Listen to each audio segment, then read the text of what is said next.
আয়াত ৬ থেকে ৯।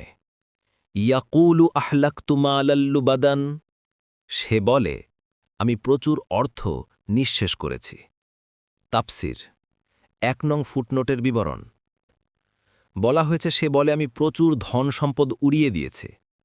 এই শব্দগুলি প্রকাশ করে বক্তা তার ধন সম্পদের প্রাচুর্যে কি পরিমাণ গর্বিত। যেই বিপুল পরিমাণ ধন সে খরচ করেছে, নিজের সামগ্রিক সম্পদের তুলনায় তার কাছে তার পরিমাণ এত সামান্য ছিল যে তা উড়িয়ে বা ফুকিয়ে দেবার কোনো পরোয়াই সে করেনি। আর এই সম্পদ সে কোন কাজে উড়িয়েছে? কোনো প্রকৃত নেকির কাজে নয়, যেমন সামনের আয়াতগুলো থেকে প্রকাশিত হচ্ছে।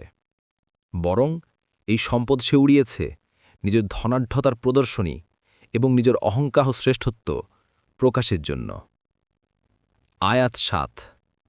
আয়াহসাব আল্লাম ইয়ারাহু আহাদ, সে কি মনে করে যে তাকে কেউ দেখেনি? আয়াত ৮।